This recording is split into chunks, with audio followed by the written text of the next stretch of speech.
आपल्या सगळ्यांचा मराठी हॉटस्पॉट. काय गोड दृष्टांत आहेत, काय गोड दृष्टांत आहेत. तैसे माझे मन राहो का ईश्वरी. लक्षात येते का? तैसे माझे मन राहो का ईश्वरी, मग मी सुखे संसारी असे नका. आलं लक्षात माझं बोलणं? पुढचा दृष्टांत आहे का? दुडीवरी दुडी सखिये गोष्टी करी. आता हे जरा जड जाईल पण एक लक्षात, तुमच्या लक्षात येईल. आता हे नळ निघाले वगैरे, आता घरातच नळ आलाय डायरेक्ट, त्याच्यामुळं नाही. पण जुन्या काळात विहिरीवरून वगैरे पाणी आणावं लागायचं. बरोबर आहे आई? बरोबर आहे का? आणि मग पाणी आणायचं ना, बायकांची कमाल आहे महाराज. हंड्यावर हंडा, हंड्यावर 2 हंडे तरी ठेवतात. इथं 1 हंडा, बरोबर. आणि तेवढ्याच जर एका गावाच्या 2 जणी असल्या ना, समजा देवणीच्या होणाळीमध्ये 2 जणी आहेत, दिवाळीचा सण जवळ आलाय आणि ती तिकडून आली आणि ही बी इकडून आली आणि 2 जणीचा जर मिलाप झाला, तिच्या बी डोक्यावर 2 हंडे आहेत, कमरावर 1 हंडा आहे, हिच्या बी डोक्यावर 2 हंडे आहेत, कमरावर 1 हंडा आहे. आणि माहेराच्या जर गप्पा निघाल्या तर अर्धा तास गप्पा मारीत बसतात का नाही? खरं सांगायचं, इमानदारीनं लबाड बोलायचं नाही. बोला पटकन. मारत्यात का नाही? पण पण पण दुडीवरी दुडी सखिये गोष्टी करी, पण चित्त दुडीवरी ठेवून या. 1 तास गप्पा मारीत बसत्याल, गप्पा मारत्याल, उभा राहत्याल, पण लक्ष सगळं हंड्यावर असतं, हे लक्षात ठेवा. तैसे असावे संसारी जोवरी प्राचीनाची दोरी. संसार तसा करा. प्रपंचामध्ये अडकून राहू नका. प्रपंचामध्ये कधी अडकून राहायचं नाही महाराज. कशाला अडकून राहता प्रपंचात? माझ्याकडे लक्ष द्या. मी जर सांगत गेलो तर तुम्ही उद्या प्रपंच सोडून देता, असं नाही. आसोनी संसारी, रात्री ऐकलंय, जीवे वेगू करी वेदशास्त्र उभारी बाई सदा. प्रपंच करू नये असं नाही, संसारच करा, पण सत्यवादी करी संसार सकळ. आणि आलिप्त कमळ जळी जैसे. कमळ जसं पाण्यामध्ये राहतं पण अलिप्त असतं, तसं आपण संसारातच राहायचं, पण संसारात राहून अलिप्त राहायचं. करायचं काय? तुकोबराय म्हणतात, तुका म्हणे घालू तयावरी भार आणि वाहो हा संसार देवा पायी. मी अजून ते मुंगस घातलं नाही, तोंडाला लावलं नाही, कधीच नाही. किती वाईट परिस्थिती आली. एक हिंदीतलं वाक्य सांगू कळण्यासाठी, एक शेर सांगू. कुछ गुनाह तो हमने भी किया है साहब, कुछ गुनाह तो हमने भी किया है साहब, वरना मुंह छुपाने की जरूरत क्या थी. लक्षात येते माझं बोलणं? कुठंतरी आपलं सुद्धा चुकलंय, नाही तर तोंड झाकून बोंबलत फिरायची वेळ कशाला आली असते आपल्यावर. लक्षात येते माझं बोलणं? या जगामध्ये आपलं कोणी राहिलं नाही, आपुलकी नाही, काही नाही महाराज. कोण कुणाचे सांगा. आस्था व्यस्त जीवन आहे. जोपर्यंत तुमचे हातपाय चालतात, जोपर्यंत तुमच्याजवळ पैसा आहे, अजून मला पुढे बोलू द्या, मी तुमच्या मुलासारखा आहे. तुमचं जोपर्यंत सौंदर्य चांगलं आहे ना, तोपर्यंतच नवरा तुमच्यावर प्रेम करते. लक्षात येते माझं बोलणं? सौंदर्य संपलं, प्रेम संपलं, ही डुप्लिकेट प्रेम करणारी माणसं आहेत प्रपंचातली सगळी माणसं. तुमच्या जवळचा पैसा ज्या दिवशी संपला आणि तू जर गरीब असला, सगळ्याच आशा नाहीत, पण काही काही श्रीमंत बापाच्या अवलादी अशा आहेत, सक्का भाऊ जरी असला तरी म्हणतात नाही नाही ते आमचं लांबून नाते. बरोबर आहे? सर्वस्व पैसा नाही, सर्वस्व प्रेम आहे. निस्वार्थी प्रेम तुम्ही कुठं करत आहे सांगा ना? अपेक्षा पोटी प्रेम करणारी माणसं आहेत महाराज आपण सगळी. प्रत्येकाच्या जीवनामध्ये स्वार्थ आहे. पण एक वाक्य लक्षात ठेवा, ज्ञानेश्वरी आपल्याला सांगते की स्वार्थ बाजूला ठेवून प्रेम करा. स्वार्थ आहे तुमच्या जीवनात, माझ्या जीवनात स्वार्थ आहे, तुमच्या जीवनात स्वार्थ आहे. मी इथं बसलो, माझा सुद्धा स्वार्थ आहे. तुम्ही ऐकायला बसलात, चांगलं ऐकायला मिळेल, हा तुमचा स्वार्थच आहे. स्वार्थ आहे ना? एखादं वाक्य डबल जर माझ्याकडून आलं, गेल्या वर्षीचं या वर्षी, कालचं आज, तरी लगेच तुमच्या मनामध्ये येणार, महाराजांनी मागच्या वर्षी हेच सांगितलं होतं. संपलं प्रेम तुमचं, भावना संपली, प्रेम संपलं, भाव संपला. पण श्रद्धेनं ज्या वेळेला तुम्ही ऐकत असताना हे खरं प्रेम असतं, लक्षात ठेवा. काय सांगतात हे महत्वाचं नाही, तर कोण सांगतात हे महत्वाचं आहे. आणि तुमची भावना किती आहे याला किंमत आहे. आणि जगामध्ये परमार्थामध्ये भावनेला किंमत आहे महाराज. इकडे लक्ष द्या, माझ्याकडे लक्ष द्या. देवाला काहीच लागत नाही, देवाला फक्त भाव लागतो. काही न लगे एक भावाची कारण. आणि तुका म्हणे आन विठोबाची. देवाला भाव लागतो. देवाला पैसा लागत नाही, देवाला सोनं लागत नाही. अहो समर्थाचे घरी सकळ संपदा, नाही तुटी कदा कासयाची. देवाची इथं काय कमी सांगा ना, काय कमी? आणि तुम्ही चांगल्या साड्या घालून देवाच्या दर्शनाला जातात. अहो त्याच्या बायकोकडच एवढी श्रीमंती, लक्ष्मी आईशी जयाची दाशी. जगातलं सगळ्यात मोठं सौंदर्य आणि जगातलं सगळ्यात मोठं सोनं अर्थात इस्टेट अर्थात धन जिच्याकडे ना, जी पैशाची मालकी नाही ना, पैशाची, ती देवाचे पाय धुवायला आहे. आपण रात्रीच ऐकले. आणि देवाचे पुढे आपला शहाणपणा नाही महाराज, अजिबात नाही. कथा कीर्तन हसणं आणि रडणं म्हणजे कथा कीर्तन नाही, लक्षात घ्या. कथा कीर्तन म्हणजे तुमच्या मनावर काहीतरी परिणाम झाला पाहिजे याच्याकरता असतंय. कथेची आणि कीर्तनाची महाराज नजर लोकांची बदलून गेली आहे. बघण्याचा दृष्टिकोन बदलून गेलाय. खळखळून हसायला मिळालं म्हणजे चांगलं कीर्तन झालं, चांगलं प्रवचन झालं, हे डोक्यातलं काढून टाका. लक्षात येते का माझं बोलणं? माझ्याकडे लक्ष द्या. येते लक्षात? इथं आल्याच्या नंतर, इथं बसल्याच्या नंतर तुमच्या पदरात काय पडतंय हे महत्वाचं आहे. ज्या वेळेला तुम्ही खळखळून हसत असाल आणि हसून ज्या वेळेला तुम्ही झटकून निघून जातात ना, त्यावेळेला तुमचा पदर रिकामा असतो, हे लक्षात ठेवा. आपल्या पदरात काहीतरी पडावं असं जर वाटत असेल तर संत वाङ्मय ऐका, ज्ञानेश्वरी ऐका, ज्ञानेश्वरी वाचा. काय ज्ञानोबऱ्यांचा भाव आहे महाराज. कधी कधी डोळ्यात पाणी येतं की ज्या ज्ञानोबरायला लोकांनी त्रास दिला, तेच ज्ञानोबराय म्हणतात, जे खळांची व्यंकटी सांडो, याच्यापेक्षा मोठा माणूस जगात दुसरा नाहीच महाराज. आहे माणूस ज्यानं त्रास दिला सुद्धा, त्याच्या सुद्धा जाऊन पाया पडणारे संताशिवाय दुसरं कोण आहे? तुम्ही आहेत? मी आहे? नाही. म्हणून माझ्याकडे लक्ष द्या. थांबायचं आजच्या आपल्याला थोड्या वेळामध्ये. माझ्याकडे लक्ष द्या. संतावर, ज्ञानेश्वरीवर, अर्थात आपले नेहमीचं वाक्य आहे,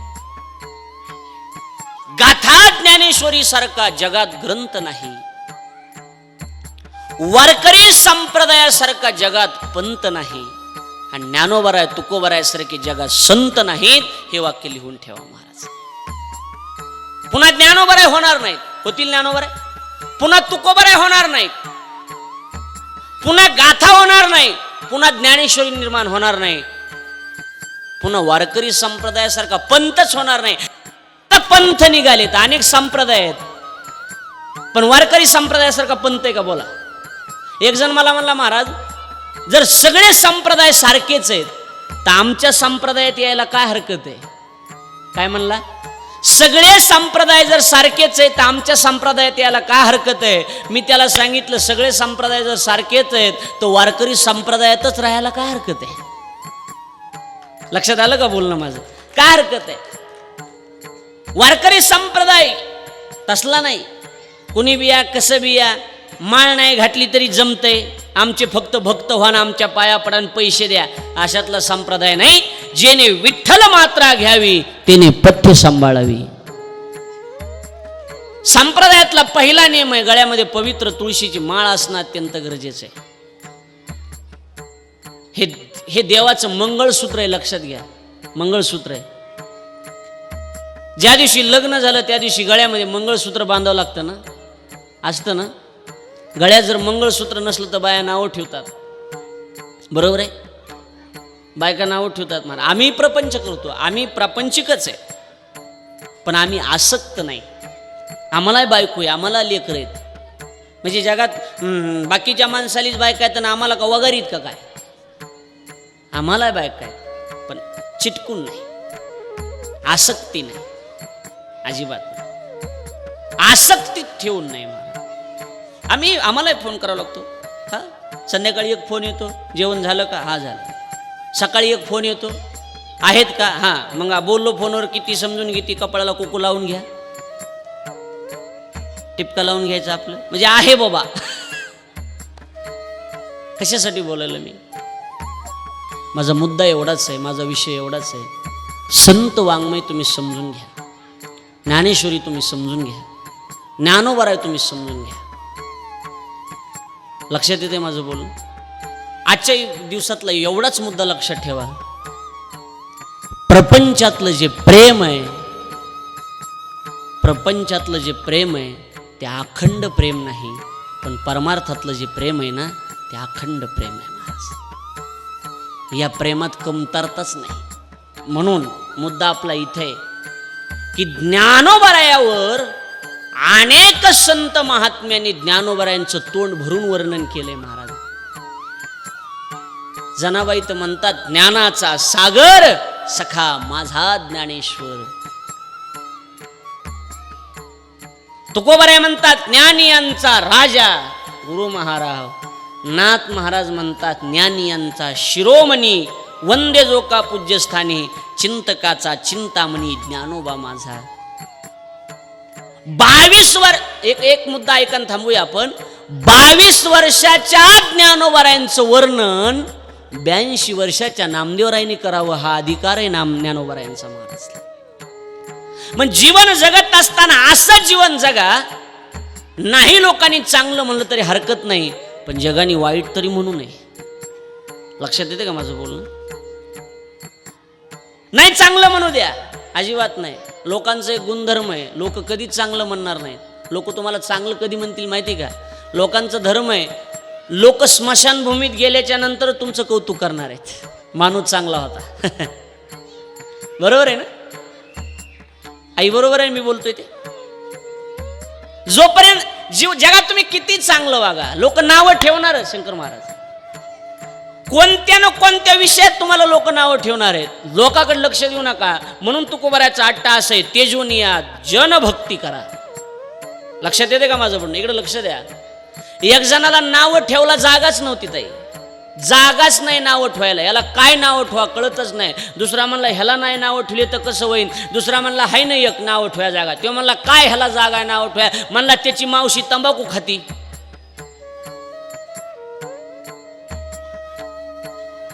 आणि अजून एक लक्षात ठेवा, दर्द तो हमेशा अपने ही देते हैं, दर्द तो हमेशा अपने ही देते हैं, वरना गैरों को क्या पता आपको तकलीफ किस बात की होती है. त्रास देणारे माणसं हे नेहमी आपल्या जवळचे असतात. माझ्याकडे लक्ष आहे तुमचं. मला जातीवाचक बोलायचं नाही, पण ज्ञानोबरायांची जात कोणती होती? ज्या ज्ञानोबरायांच्या ज्ञानेश्वरीचं आपण चिंतन करतो ते ज्ञानोबरायांची जात ही ब्राह्मण होती. आणि ज्ञानोबरायाला त्या काळात जास्त त्रास कोणी दिला? मी त्या काळात म्हणतोय, कोणी दिला?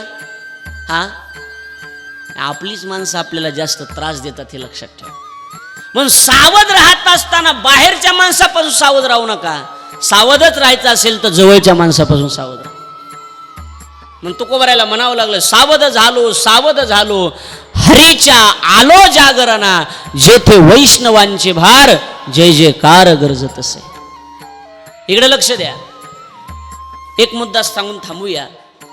संत वाङ्मय, संत विचार, संत चरित्र, माझ्याकडे लक्ष आहे ना तुमचं? महत्वाचा विषय. हे जीवनाला दिशा देणार आहे महाराज, जीवनाला दिशा देते.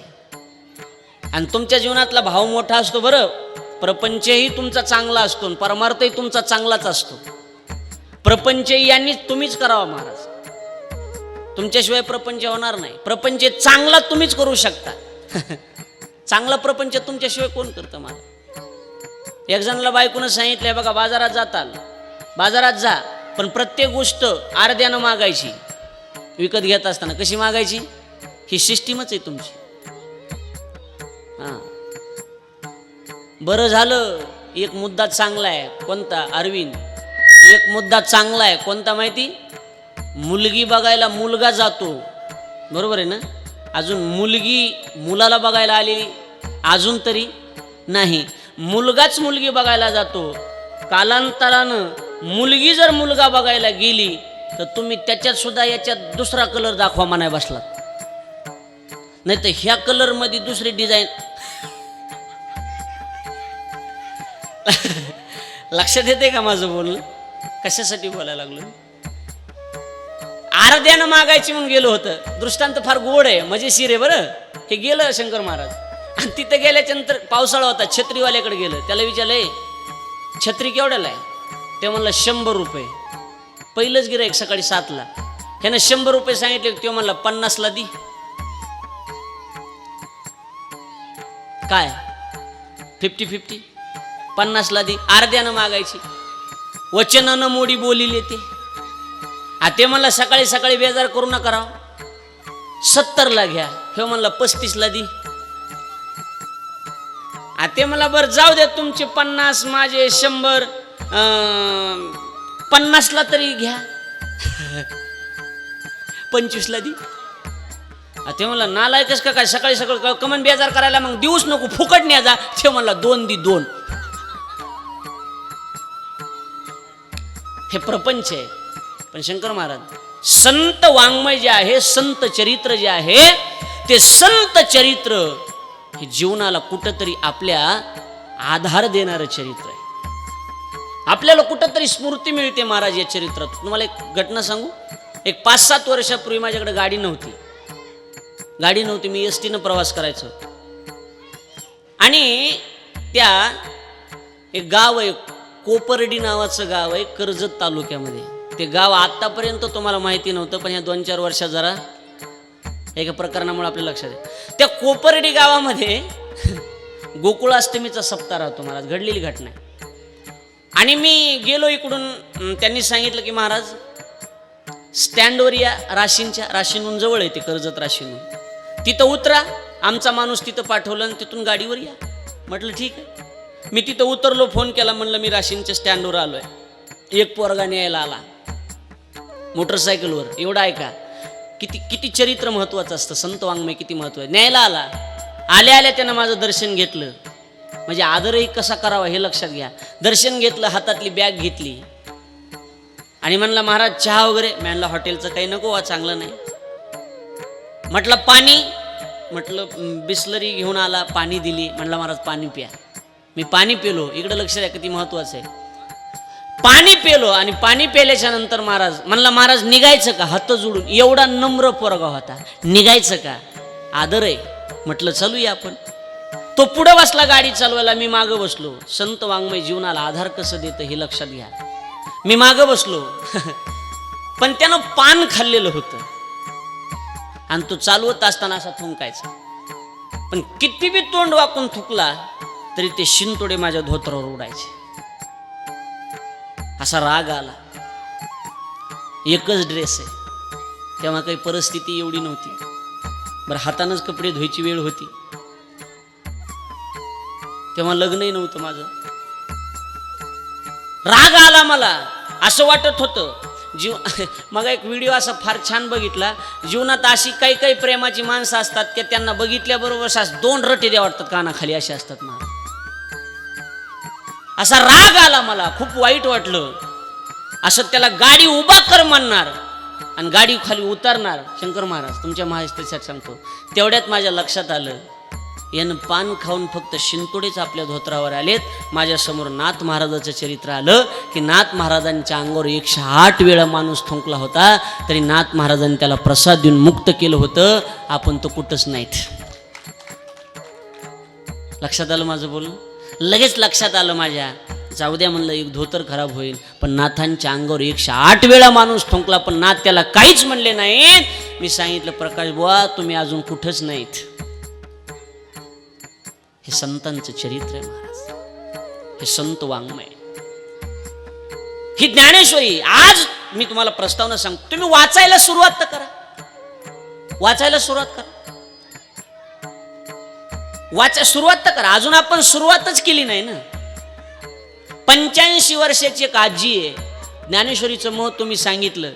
आमच्या गावाकडे बीड जिल्ह्यात तर तिनं त्या दिवशी संकल्प केला की 108 पारायण पूर्ण करायचेत मला. 85 वर्षाची, आज जिवंत आहे. 57 पारायण तिचे पूर्ण झालीत सध्या. तुमच्यासारखीच आहे, गृहिणी आहे. घरचं काम करायचं, स्वयंपाक करायचा, आजोबांचा स्वयंपाक करून द्यायचा आणि राहिलेल्या वेळेमध्ये ज्ञानेश्वरी वाचायची. आपल्याला राहिलेल्या वेळेमध्ये मोबाईल आहे, काडी लावा त्याला थोडीशी, बाजूला ठेव जा.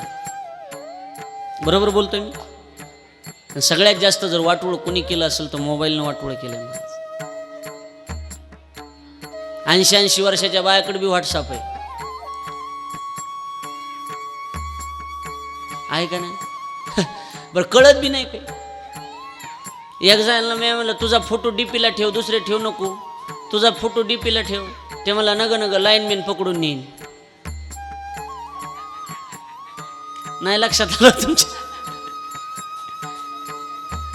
अरे मी म्हणलं मग 1 लाखाचा मोबाईल कशाला घेतला? शायनिंग. कळत नाही ते शायनिंग कशाला. लक्षात येते माझं बोलून? झालं आपलं, थांबायचं आहे. मला प्रस्तावना तुमच्यासमोर मांडायची. आज संकल्प करा, जास्त नका करू. ज्ञानेश्वरीच्या आजपासून 5 ओव्या वाचायच्या, जास्त नाही. किती ओव्या? फक्त 5 ओव्या वाचायच्या. 5 ओव्या जर ज्ञानेश्वरीच्या तुम्ही वाचल्या ना महाराज, जीवनाचं कल्याण होईल. काय गोड आहे ज्ञानेश्वरी. ज्ञानोबारांनी लिहिलेच तुमच्या माझ्यासाठी. संकल्प करा, मधी मरण आलं तर येऊ द्या, मोक्ष तरी मिळेल ना, मोक्ष तरी मिळेल. संकल्प तर करा. आपल्याकडे ही भावना नाही राहिली, आपल्याकडे ही श्रद्धा नाही राहिली. संत वाङ्मयावर थोडासा विश्वास ठेवा. आम्ही बोलतो त्याच्यावर विश्वास ठेवा, तुकोबाराय म्हणतात. आणि तुमचा जर विश्वास नसेल ना, तुका म्हणे नाही विश्वास ज्या म्हणी पहावे पुराणे विचारोने. पुराणाला विचारा ना, कधीतरी वाचित बसा. कादंबऱ्या वाचण्यापेक्षा, गोष्टीचे पुस्तकं वाचण्यापेक्षा ज्ञानेश्वरी वाचा. बरं, काळ एवढा बदल झालाय महाराज, कालाय तस्मै नमःमध्ये एवढा बदल झालाय, काळामध्ये एवढा बदल झालाय. आज मोबाईलचा वापर तुम्ही करताय तर मोबाईलवर जर ज्ञानेश्वरी नाव टाकलं तरी संपूर्ण ज्ञानेश्वरी तुम्हाला मोबाईलमध्ये येईल. ऑडिओमध्ये आहे, व्हिडिओमध्ये आहे, प्रत आहे, पारायण सुद्धा मोबाईलमध्ये करू शकता. लक्षात येते का माझं बोलणं? पण ती वाचायचं कुणी, सर्च करायचं कुणी, याच्याकडे लक्ष कोणी द्यायचं? गाणे ऐकायला वेळ आहे आपल्याला, बघायला सुद्धा वेळ आहे आपल्याला, बरोबर आहे ना? मालिका बघायला लाखो रुपये घेऊन मालिका तयार करतात आणि आपण आपल्या जीवनातला करोडो रुपये किमतीचा वेळ खर्च करून त्यांना लाखो रुपये कमवून देतो. ही आपल्या जीवनातली शोकांतिका आहे महाराज. लक्षात येते का माझं? बघू नका असं मला म्हणायचं नाही, बघा, पण त्याबरोबर आपल्या जीवनाचा उद्धार सुद्धा झाला पाहिजे याच्याकडे लक्ष देऊन टाका, एवढं मला सांगायचं. मग ज्ञानेश्वरी वाचा. ज्ञानेश्वरी कोणी वाचील त्याला जनाबाई महाराज लोटांगण घालतात. वाचिल जो कोणी जनी त्याशी लोटांगणी. मग ज्ञानेश्वरीचं महत्त्व सामान्य नाही. आपल्याला वेळ कमी होता. आम्ही असं कवर किती वेळ ज्ञानेश्वरीचं महत्त्व सांगत राहील तरी ऐका वाटेल का नाही सांगा. पण ऊस गोड लागला का म्हणून काय मुळासहित खायचं असतं? बरोबर आहे का नाही? कमाल आहे तुमची, एवढा वेळ बसताय तुम्ही. सुखला आनंदाचा गजर विठुरायाचा मौजे होणारी येथे दिनांक 20 नोव्हेंबर ते 27 नोव्हेंबर 2020. प्रक्षेपण आपल्या आवडत्या मराठी हॉटस्पॉटवर.